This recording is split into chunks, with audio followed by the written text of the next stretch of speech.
So today, joining us virtually, we have Andy Dittman. He's with the Northwest Fisheries Science Center at NOAA Fisheries, and down in Washington, I am in Seattle. Seattle. Yep. And he did a great presentation at the Mariculture Conference of Alaska. So I asked him to present for us in Cordova because I thought it was relevant to a lot of us here in Cordova. So I'm going to pass it over to Andy. He's going to talk about mariculture and salmon hatcheries and how they interact. All right. Well, thank you. Thank you for inviting me. Can you all hear me okay? I hope. Yeah. Let's see. Am I sharing already or? It's not in presentation. There it goes. Okay. So I guess first of all, feel free if you want to interrupt and you have questions along the way, feel free to do so. Although now that I'm in this mode, I can't see you, so you'll have to shout at me and not just raise your hand. But my name's Andy Dittman. I work for NOAA Fisheries down in Seattle. I've been at the Northwest Fisheries Science Center for many, many years, 25 years, and I've studied salmon imprinting and homing for longer than that. So mostly focused on issues down here related to salmon imprinting and straying, and we'll talk a little bit about why NOAA cares about salmon straying. But more recently, there's been a lot of discussion in some of the work we're doing and just in general about issues with, as I think you probably all know, there are issues with straying fish in Alaska. And are there potentially things we can do about that might help with minimizing the degree of straying? So let's see. So I'm sort of assuming you all, being good Cordovians, if that's what you call yourself, and Alaskans, know salmon and they know their life cycle, but I feel compelled to always kind of go through.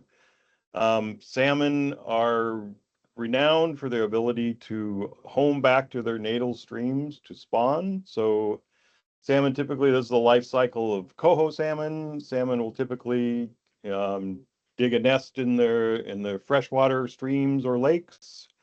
The eggs, the embryos will incubate in the gravel for a period of time. They'll emerge from the gravel, and then depending upon the species and population, the fish will remain in freshwater for a period of time before undergoing a process called smolting or smoltification, which readies them for life at sea. They migrate out to the ocean, again, depending upon the species or the population. They'll spend a variable period of time out in the ocean. And then as they begin to mature, they migrate back and home back to their natal stream to spawn. And the question of how they do this has mystified us for hundreds of years, and there are many mysteries that remain about that process. But what's believed to occur is that during these freshwater stages, juvenile salmon learn odors, the chemicals in the water associated with their natal stream and prior to their migration. And then when they come back as adults, they use those retained odor memories to guide them back to their natal stream. And so the notion of olfactory, the use of olfaction in homing has been around for a long time. And this is just one example. This is a quote from a book from Frank Buckland, who wrote The Natural History of British Fishes. I think this is in the 1880s. And he has this quote here: the power of smell in salmon. When the salmon is coming in from the sea, he smells about till he scents the water of his own river. This guides him in the right direction, and he has only to follow up the scent. In other words, to follow his nose. Thus, the salmon coming up from the sea into the Bristol Channel would get a smell of water meeting him. I am a Wye salmon, he would say to himself. This is not the Wye water. It's the wrong tap. It's the Usk. I must go on. And so these notions have been around for a long time, but it wasn't really until the 1950s and 60s that Arthur Hassler, shown here with one of his students, was a professor at the University of Wisconsin. And he and his student Warren Wisby formally proposed an olfactory imprinting hypothesis for salmon homing. And basically their suggestion was that each river has a different water chemistry and thus different odorant chemicals in the water that are emanating from the rocks and soil and plants. That these chemical differences are stable over seasons and multiple years. Salmon are obviously able to learn these odors, and then that salmon are attracted to these learned odors at maturity. And so they proposed this in a paper in 1951. And excuse me, and as part of that hypothesis, they suggested that if this was true, they should be able to expose salmon to an odor of their choosing and lure them into an unfamiliar stream as adults, if this was true. And it took them 20, 30 years to actually conduct the experiments they hoped to do, but they ultimately did. And this is just a little map and a schematic of a paper published in Science in the 1976 and multiple other papers after that. And the idea was their work was, they were in Wisconsin. This is work done in Lake Michigan. They were working with coho salmon. And these fish were reared in a hatchery somewhere in the middle of Wisconsin, up to that smolting stage when salmon are that's thought to be a critical period for learning these home odors. And so they were divided into three groups. One group that just got normal hatchery water, one group they dripped in a chemical called morpholine, and the third group, they dripped in a chemical called phenylethyl alcohol, or PEA. I undoubtedly will call it the rest of the way. And so each of those groups were marked differentially. They trucked them down to Lake Michigan, released them straight into the lake in between these two tributaries, the Twin Rivers and the Little Manitowoc. And if there's a Wisconsin in the crowd, I always pronounce that incorrectly. And then they waited for a couple of years for these fish to mature and come back looking for their home, which, they did not have one in the lake. And so as the fish were returning, they dripped phenylethyl alcohol into the Twin Rivers, they dripped morpholine into the other river, and then they monitored where these fish all returned. And what they found was quite remarkable, is that almost 92% of the fish that had been exposed to the phenylethyl alcohol returned to the phenylethyl alcohol scented river. 97% of the morpholine exposed fish returned to the morpholine scented river, and the control fish were sort of scattered up and down the coastline, showing no obvious pattern. And so this was like a very dramatic, to me, sort of hard to argue with, proof of their hypothesis. And from that point, we believe that it is indeed the olfactory cues that salmon are primarily using for the freshwater stages of their migrations.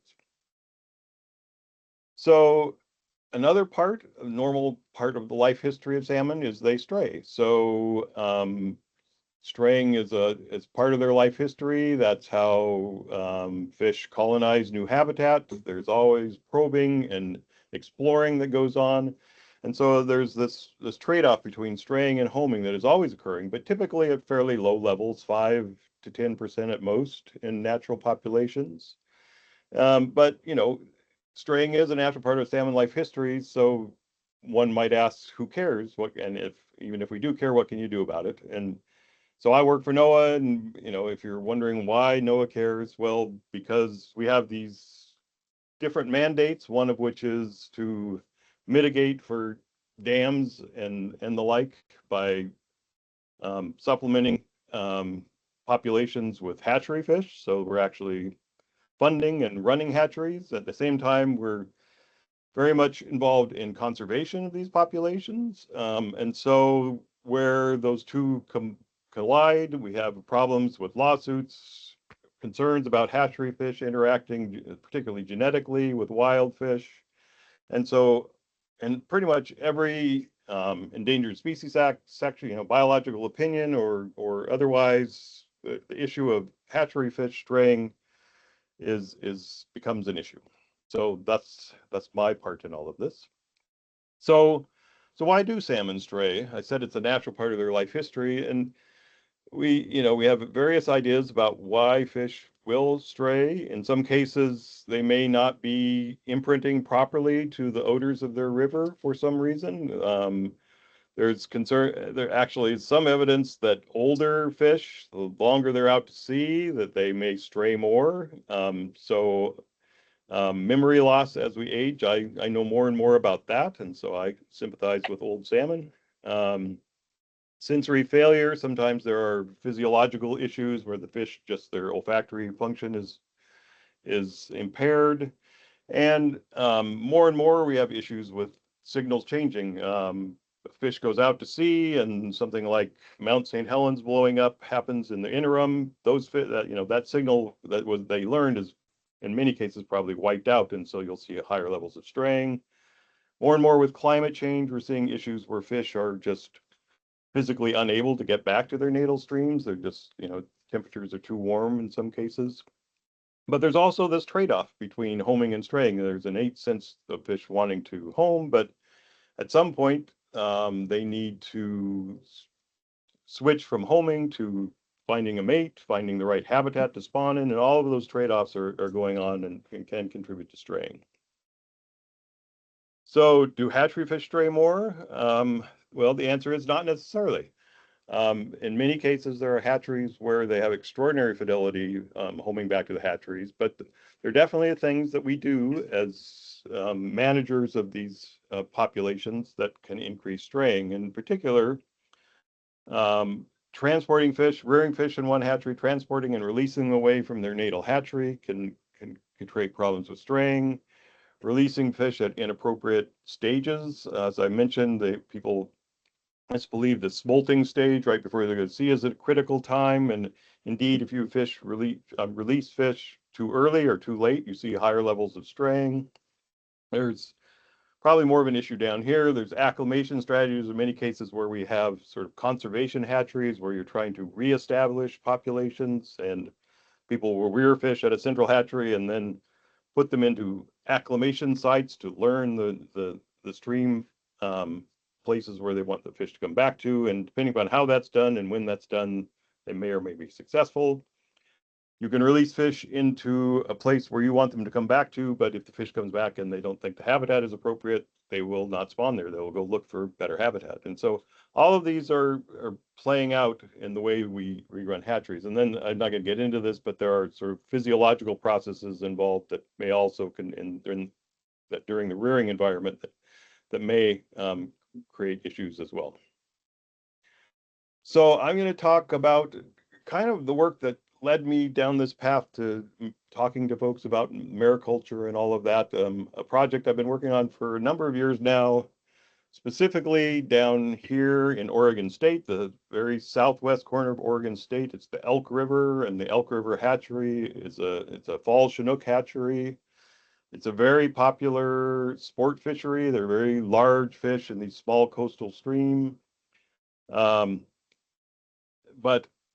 in 2014, the Oregon Department of Fish and Wildlife did an assessment of all of their salmon populations on the coast.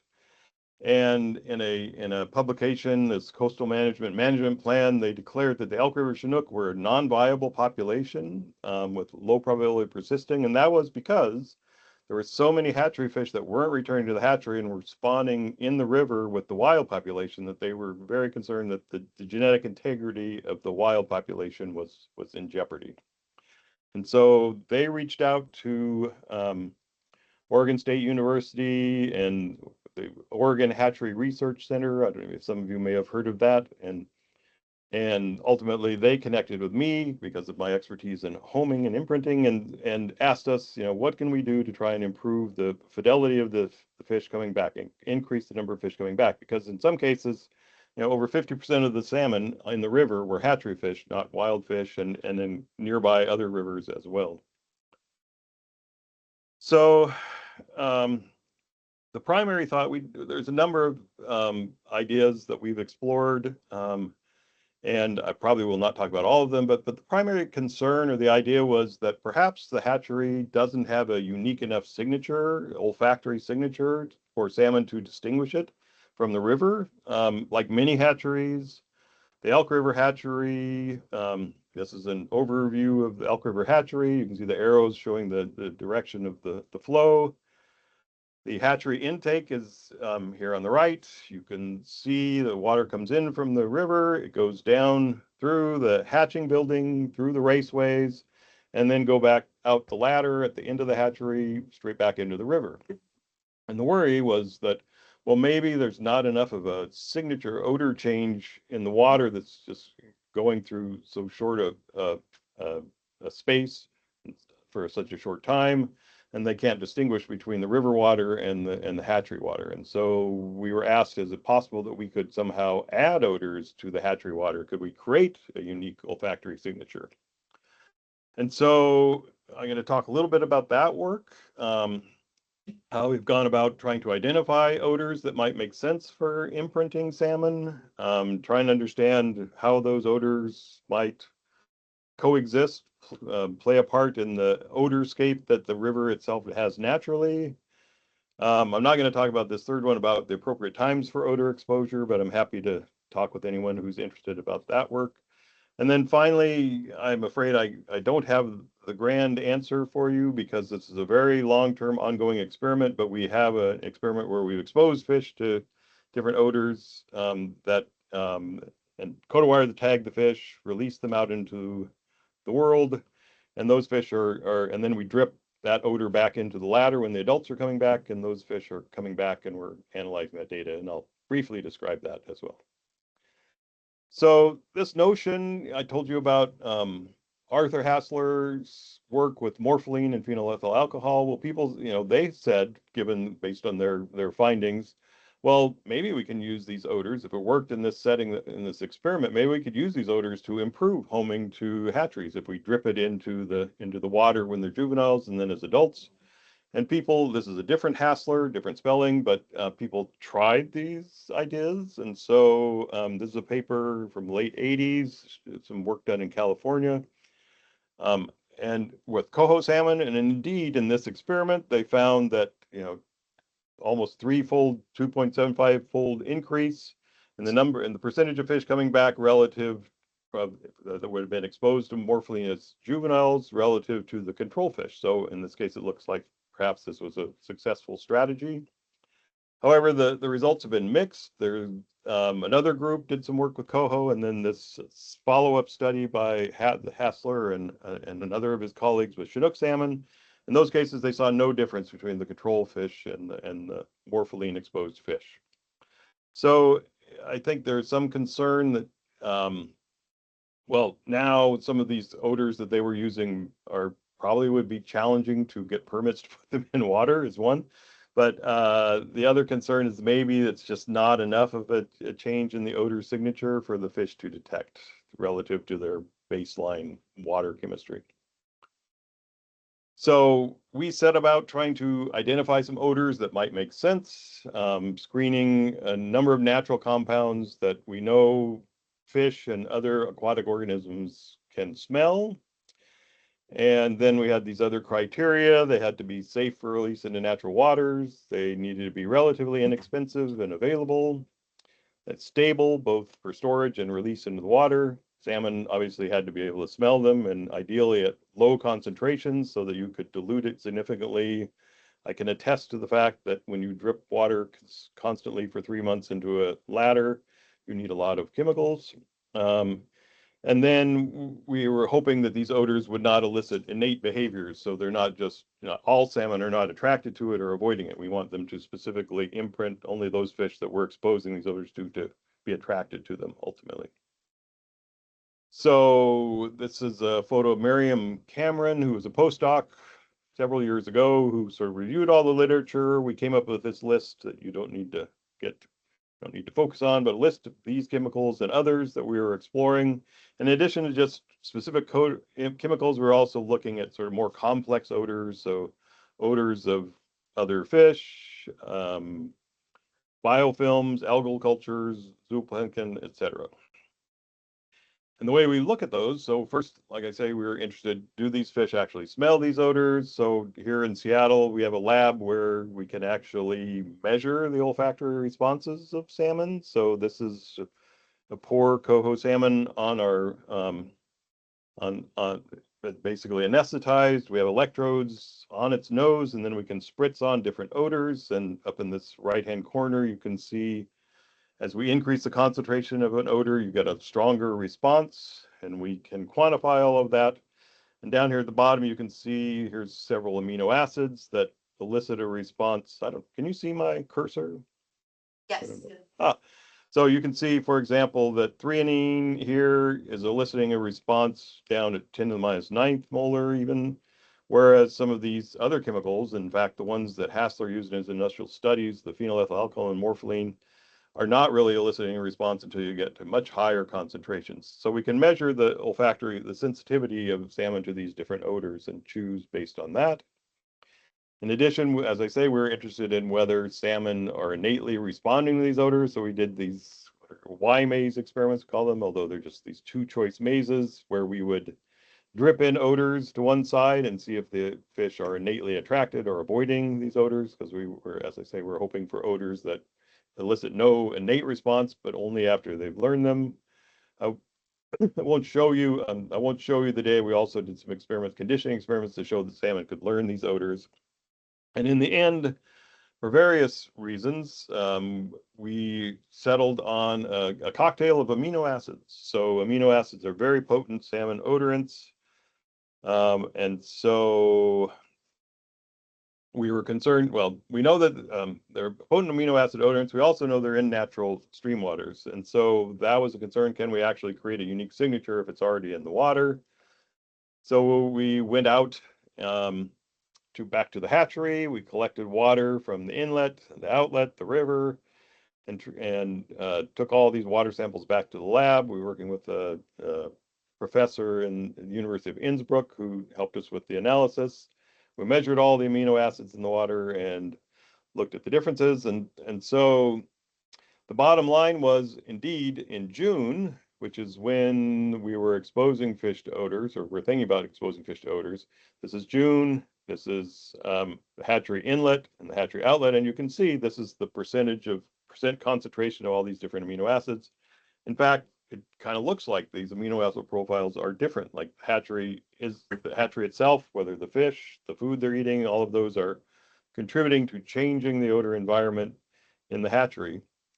So one would say, well, so what's the problem? Well, the problem is if you come back in November and look at these profiles, these fish, all the juveniles in the hatchery are released in October.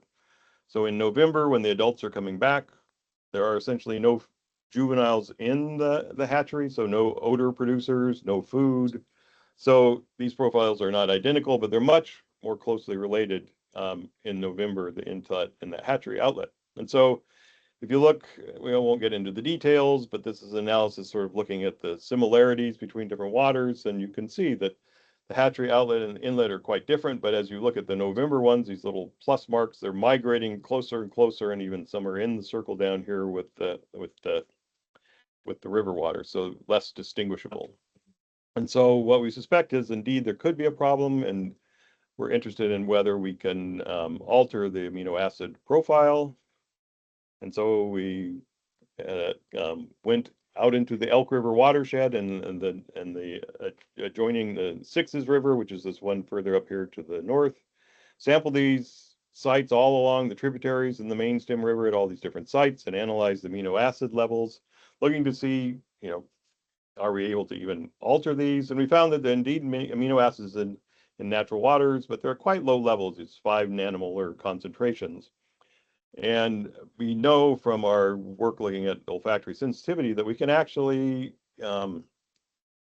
expose fish to much higher concentrations, and we can create a much higher concentration of certain amino acids in these streams. And so by adding specific amino acids to higher levels, we can alter the signature. And this is just showing that. This is the hatchery outlet in November, the profile of the different amino acids. Go back. And this is after we've added our amino acids, you can see the profile has changed completely. And so ultimately, we decided to do that experiment I was describing, where we expose salmon to 3 brood years of salmon to this amino acid cocktail at different life stages, or not at all. The fish were cotawire tagged and released. Their final group should be coming back this fall and winter, and we'll analyze all that data when we get all the adults back and report back. And here's a little video of our dripping into the fish ladder as So along the way, we were concerned that just even like the morpholine, is that enough to actually change the signature enough? So we were interested in trying to look at more complex odors. And at the same time, it became clear a lot of this was occurring right around the time of COVID and supply chain issues, and the cost of our amino acids skyrocketed if we could get them. And it became clear that the Oregon Department of Fish and Wildlife said, well, that's all well and good, but we can't pay that much money for every hatchery. And so this initial experiment was a test of the theory. And so we were trying to use the best chemicals we could, but we then began to explore trying to find other potential odors that would make sense, either complex odors that are like soaking fish and water from a tank of goldfish, for example, different algal cultures, the biofilm in rivers, and indeed several macroalgae as well, and look to see whether they might provide a cost-effective signature. So that's kind of the background of where we were. At the same time, there was a growing interest in some of these questions up in Alaska, and folks talking to me, and in particular in the context of these macroalgae. This macroalgae data I reported somewhere, and folks got word of it. So what does all this have to do with Alaska and mariculture? So as you all probably know, Alaska salmon stray as well. So there's a whole series of papers shown here documenting this, discussing it. It's a real concern, I think. It's an important industry, it's an important part of Alaska fisheries, but there are potential dangers for wild populations.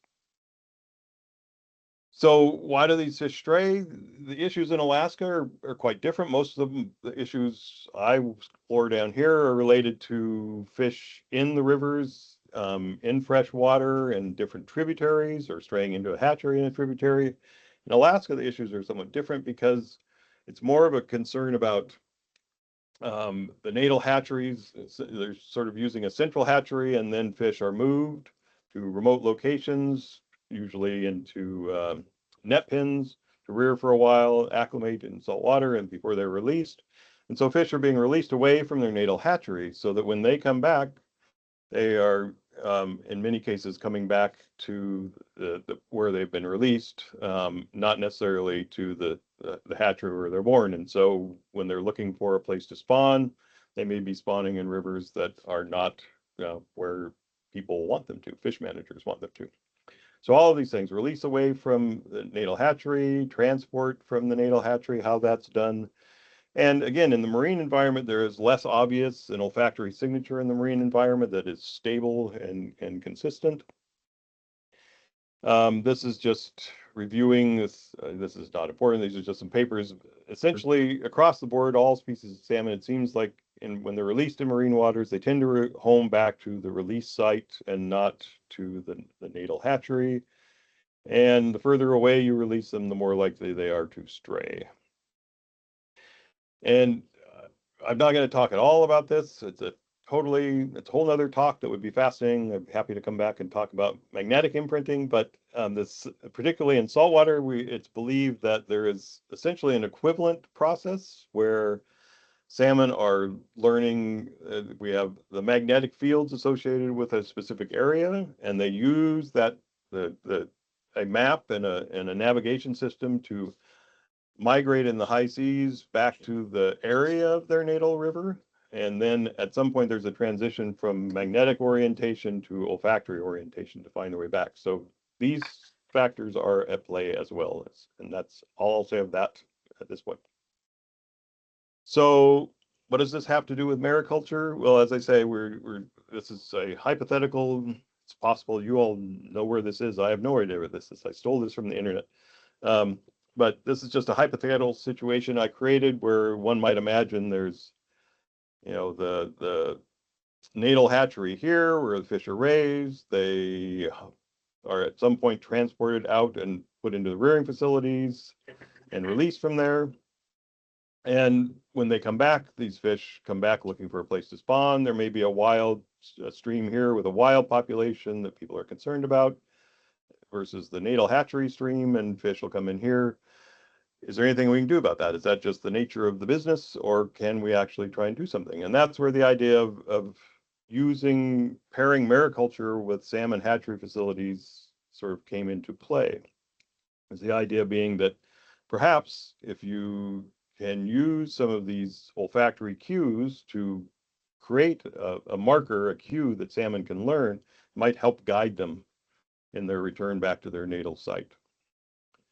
So from the work we've been doing, I've been working with species that are probably more common down here, some down up there, but particularly I'm going to talk about Pacific dulse, different seaweed species, looking at their potential use as a cue.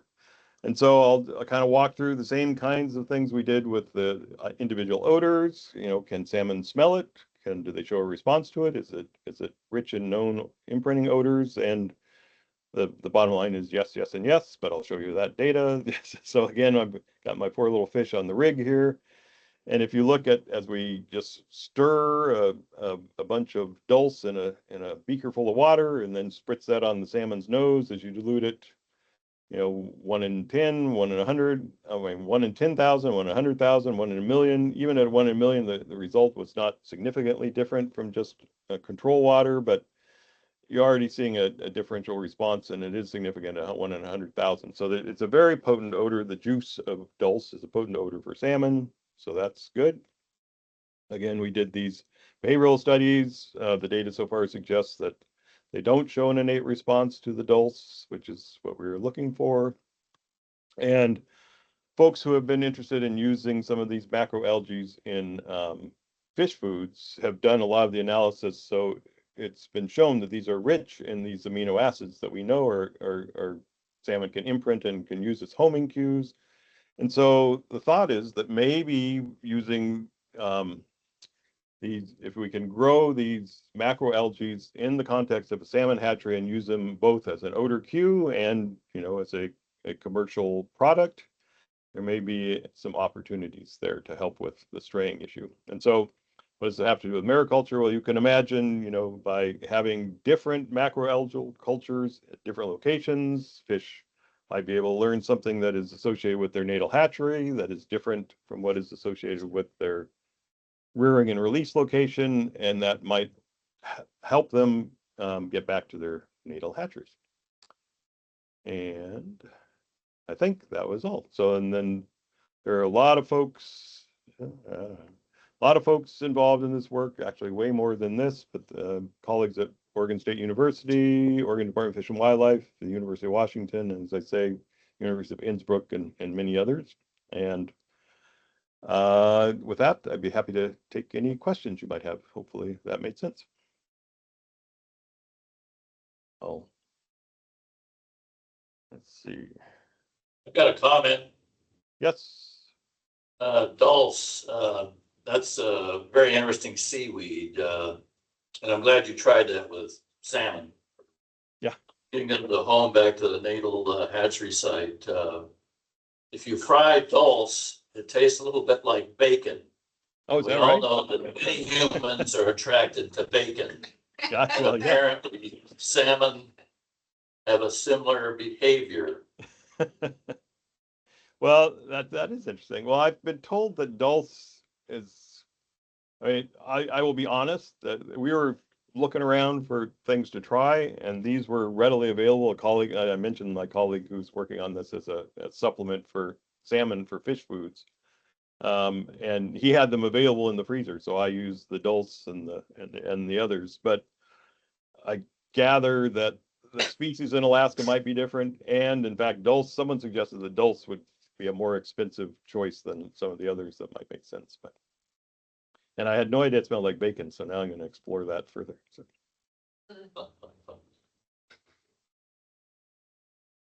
It sounds like you'll know more this fall about your study that's ongoing right now and what those returns are. Are there any plans for the future looking to Alaska to implement some of these studies, or from NOAA there?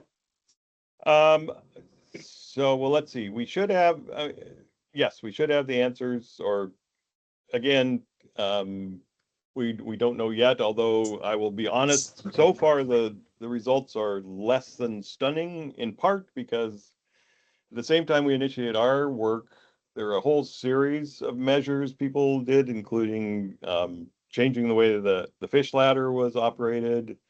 They started holding fish, like these fish are typically released as sub-yearlings, but they held a group to be released as yearlings, so that there were odors emanating, fish odors emanating from the hatchery. And so our stray rates, we did a power analysis, what percentage of, fish do we need to see, how big a difference do we need to see an effect? And in fact, the stray rates have dropped dramatically even before our experiment started. And so we're not sure we'll see that big a difference, but but I'm happy to report back if anybody's interested when we'll write it up at least. But with regard to Alaska, I've had a lot of discussions with various folks in, Pete Brand, Tommy Sheridan, Peter Wesley. So there seems to be a lot of interest. How shall I say? Maybe less interest from NOAA specifically, but great interest from me. So I think some of the folks are actually starting some experiments at the Sheldon Jackson hatchery, are starting to play around with some of the macroalgae and setting up some imprinting experiments in the near future. So I'm hopeful that that's going to move forward, but I think that will be driven by Alaskans, quite honestly, with hopefully my help. Quick question. So we obviously have wild kelp populations, we have wild salmon populations, and as you said earlier, wild salmon populations stray anywhere between 5 and 10%. Is there any evidence that the wild kelp populations that exist have had any impact on wild salmon populations straying in regards to the imprinting process? Yeah, so I would imagine that wild kelp populations are contributing odors to the milieu of odors that are there. I am not a seaweed biologist, and so I'm learning along with the rest of you about the biology of these, the various species that are there versus here. So, there will be issues. One of the issues we've had with dripping odors into the hatcheries down here is people say, well, but you're changing the profile. Is that going to mess up the wild fish? There are issues with what's the natural odor profile from wild kelp versus what you might add. So all of those are questions. I don't think I wouldn't think that wild kelp would be influencing wild fish straying. I think that is just part of the natural environment, and unless it's changing dramatically seasonally, which it might be. I mean, you might have a signal that was there that goes away, or a signal that wasn't there that comes in, depending upon the growing cycle of some of these things. But I would guess not, but I can't say that for sure.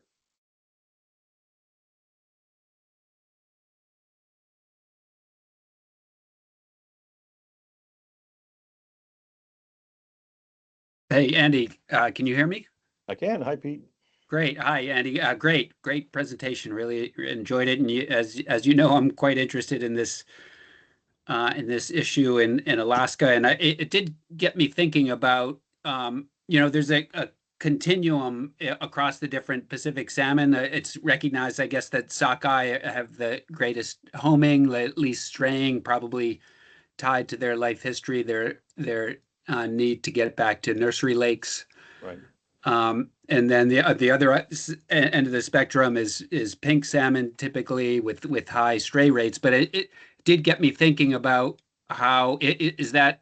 I'm wondering, in the case of pink salmon, is it just inherently these fish tend to stray more, or is it a result of kind of complex environmental cues that they experience? And I'm thinking specifically about yeah, pink salmon in Prince William Sound tend to spawn in these intertidal areas, and Right. so they're probably getting imprinting in bay water, which might end up giving them, yeah, more might end up resulting in higher stray rates. So I'm just wondering if you think, yeah, are pink salmon inherently high straying fish, or is it a result of their early life history, environmental conditions?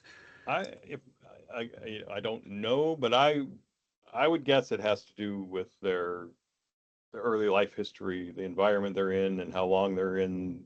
I mean, I think their Yeah. signal is less discreet than typically what you see with species that are migrating further upstream. But I think, you Yeah. know, your situation where, as you say, they're spawning in the intertidal, there are pink populations that migrate like a fair ways up the Yeah. Columbia River and that kind of thing. And I don't think you see that kind of movement between populations and streams like you Right. do Okay. with the. So I think if the more of a freshwater migration, Yeah. they home better. Yeah, I see. Yeah. Okay. Yeah, So and what? maybe to follow up on that, that's an interesting question, Pete. Has there ever been a study in Alaska? Because there are a lot of intertidal pink spawners. Oh. But there's also places in Prince William Sound where that's not the case. Do the intertidal spawners tend to stray more than fish that are reproducing in large freshwater lakes, for example? Yeah. I don't know. I know Peter Wesley has been, you know, sort of on a smaller scale, maybe been looking more at intertidal versus in stream spawners and like whether there are potentially, you know, genetic differences, like there are different populations, those kinds of questions. So Peter, well, I'm guessing Peter's nowhere near right now, but I think I don't know the answer is the short answer, but I wouldn't be at all surprised if you see different patterns depending upon where the fish are spawning. Yeah, we were definitely seeing that. Some freshwater spawners tend to beget freshwater spawners. So fish that originated in freshwater tend to go back, and then so yeah, those are patterns we are seeing within streams, which is quite interesting. And Yeah. you may be, I'm sorry, I talking about Peter, but you may be intimately involved with that as well, Pete. Yeah, I'm involved in Sorry. that work too. Yeah. Yeah. Yeah. Yeah. Yeah, my other follow-up question is, I wonder if salmon can smell bears? Ah, well, way back, I think, I don't know, 1920, there are studies like Idler and these guys, they took mammal, like bear paws and deer legs and human skin and monitored migration through a fish ladder, and indeed mammalian washings salmon avoid. They are repelled by, according to those studies. We've tried to repeat some of that work, and we're less successful in showing that. But Interesting. although the way you saw my fancy electrophysiology rig, the way we sort of you have to find just the right spot on the nose to do these signals, and what we use is sort of the most potent odor is if you just take a cup of water and swish your finger around in it for a second or two. It's stunning. If you have any question about whether salmon can smell people, they can. Oh, wow. Yeah. Interesting. Okay. Thanks, Andy. That was really nice talk. Yep. Oh, good. Thanks. Yeah. Any other questions?